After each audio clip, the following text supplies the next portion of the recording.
చాలామంది ఇళ్ళల్లో అండి మగవాళ్ళు తిని కూర్చుంటున్నావు నీకే అంటారండి. వాళ్ళు బయట ఆఫీసుల్లోనే అక్కడ ఇసుగ్గా ఉంటుంది.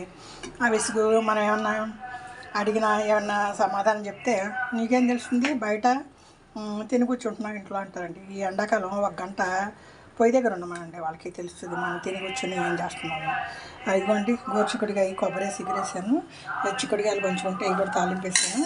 గోరుచిక్కుడుకాయలను ఉడకేసి నీళ్ళు పారిపోసానండి. తాలింపులో ఎక్కువ ఉల్లిపాయలు, కరివేపాకు, జీలకర్ర ఎక్కువ వేసాను.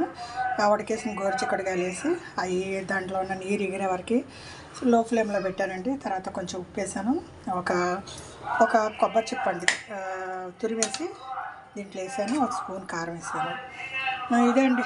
చిక్కుడుకాయలు కూడా కొంచెం ఉన్నాయి, పనిలో పని అనేసి ఇవి కూడా తాలింపు వేసానండి. దీంట్లో ఎల్లిపాయ జీలకర్ర అట్లాగే తాలింపు వేసాను. దీంట్లో కారం ఉప్పు వేసానండి, కొబ్బరి ఏం వేయలేదు.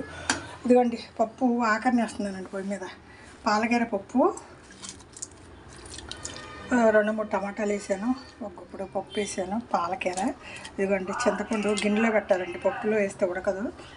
ఎందుకంటే అండి పప్పు మిగిలితే సాయంత్రం వాసన వస్తుందండి. అందుకే అండి నేను వంట అంతా అయిపోయాక పప్పు పొయ్యి మీద వేస్తున్నా. పప్పు ఉడికాక 2-3 విజిల్ అయ్యాక మెదిపి తాలింపు వేస్తే అండి వంట అయిపోద్దండి. ఈరోజు వంట పాలకీర పప్పు, గోరుచిక్కుడుకాయ కొబ్బరి ఎగురండి. చిక్కుడుకాయ వేపడండి.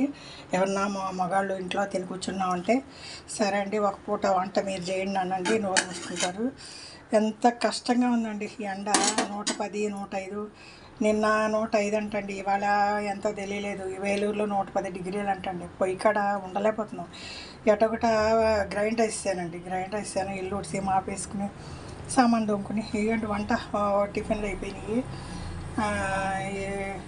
అది ఇది అనేసరికి 1 గంట అయిపోయిందండి. ఇక పప్పు 2 విజిల్ వేయించి తాలింపు వేస్తాను. ఇక భోజనానికి రెడీ అవుతారు. 10 నిమిషాల్లో వంట అయిపోతే ఎగిరి గంతులు వేస్తారండి.